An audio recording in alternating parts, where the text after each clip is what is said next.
Bom, vamos ao terceiro aspecto, o aspecto da Parashá Noa, os valores e os termos para aliança. Aqui nós temos alguns valores morais assim em relação a esse aspecto. Contigo, porém, estabelecerei a minha aliança, entrarás na arca tu e teus filhos, e a tua mulher e as mulheres dos teus filhos. Disse Adonai a Noa: entra na arca tu e toda a tua casa, porque reconheço que tens sido justo diante de mim no meio desta geração. Eis que estabeleço a minha aliança convosco e com vossa descendência e com todos os seres viventes que estão convosco.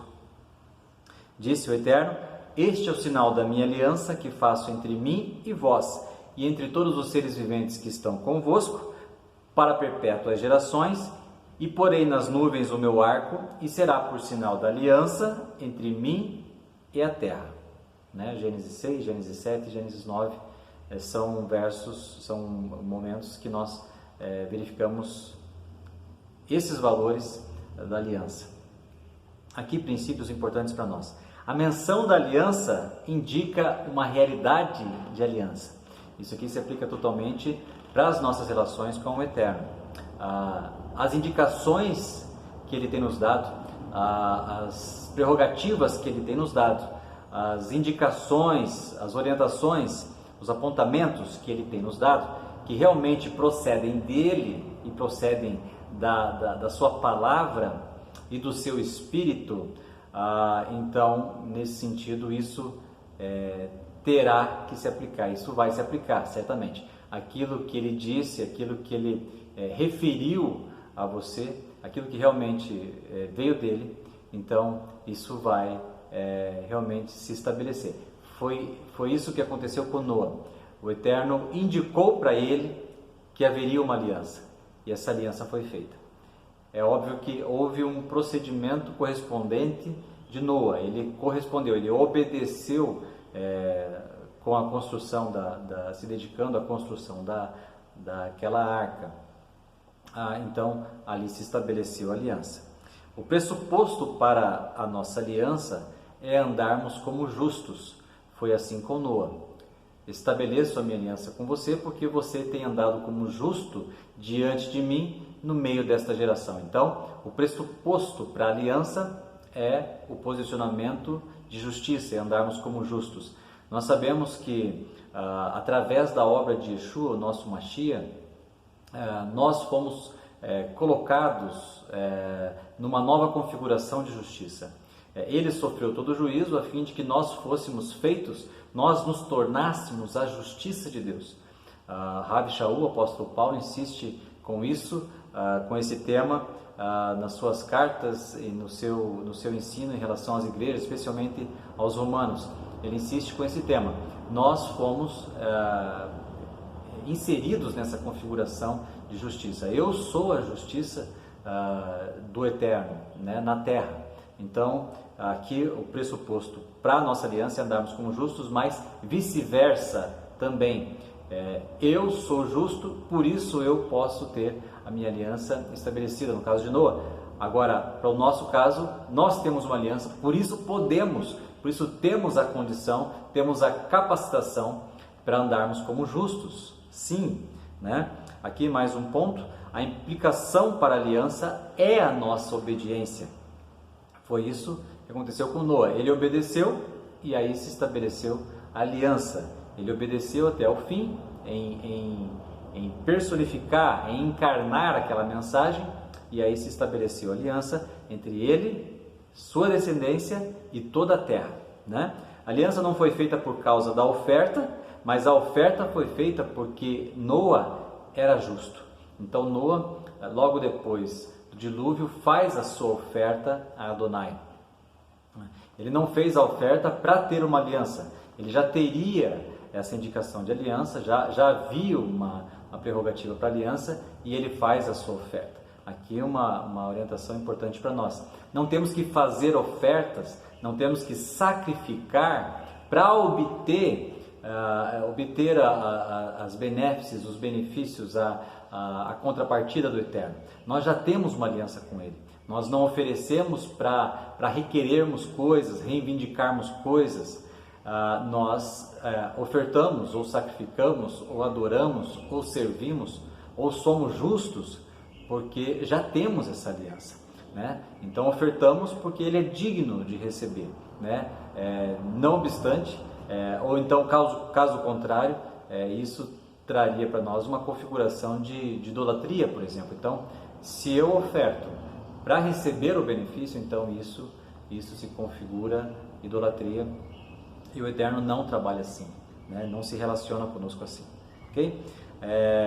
Finalmente, a nossa aliança com Adonai se torna a aliança dele com a terra.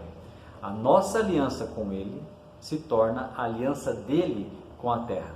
Nós somos, portanto, o ponto de intercessão para a redenção e para a reconstrução e para uma nova chance, para o resgate das pessoas à nossa volta, da nossa comunidade, das nossas sociedades e também da terra, né? Então, isso se redimensionando também para o cosmos, para a terra toda. Então, nós somos esse ponto de intercessão. A nossa aliança é esse ponto de intercessão para o resgate, para o perdão, para a expiação, para a purificação da terra, através daquilo que proclamamos que é o sacrifício de Yeshua, né? Então, aqui nós temos alguns exemplos sobre famílias sacerdotais, pontos de intercessão sacerdotais de famílias muito interessantes. Abraão, em ti serão benditas todas as famílias da terra. Gênesis capítulo 12, verso 3. Em ti serão benditas as famílias da terra. Na sua família será bendita as nações da terra e as famílias da terra. Em Israel, a nação de Israel, serão benditas as nações da terra.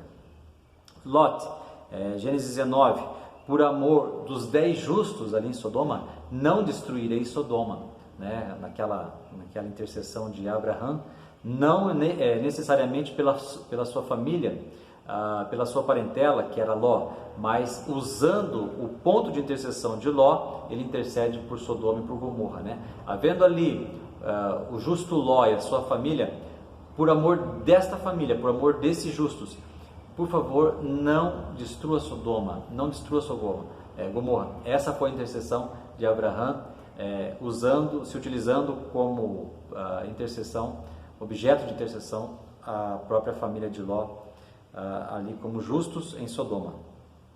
Raabe foi conservada com vida e estabelecida em Israel. Ela se estabeleceu em Israel, Josué capítulo 5. Porquanto esconderam os espias que Josué, o Eterno, enviou para Jericó. Então ela esconde, ela protege a mensagem, ela protege o mensageiro, ela protege o plano, e ela, portanto, passa a ser livrada daquela condenação de Jericó, daquela destruição de Jericó, e ela é retirada de Jericó, mesmo sendo uma estrangeira, e é estabelecida no meio do povo de Israel, ela e os seus também, né, a sua parentela também, né? A viúva de Serepta, por 3 anos e meio, foi sustentada pelo profeta Elias. Elias sustentou através daquele substancial que ela deu para Elias, na figura, ela ofereceu ao próprio Deus. Então, nessa substancialidade, nós vemos que ela foi suprida por 3 anos e meio, ela e sua casa, mesmo havendo uma morte terrível sobre a terra, mesmo havendo a morte de várias viúvas em Jerusalém, mas essa em Serepta foi poupada porque correspondeu, né, mesmo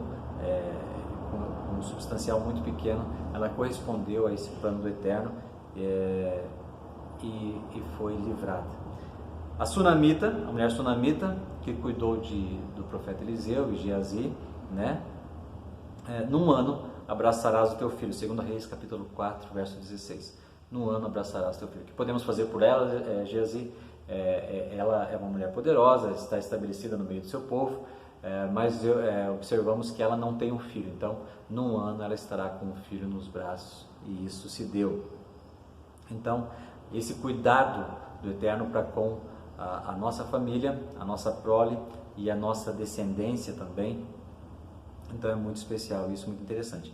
Pais e filhos, essa aliança familiar, essa aliança geracional, remove a maldição sobre a terra, né? Malaquias 4, verso 6. Casas dignas, Mateus 10, insistimos muito sobre isso.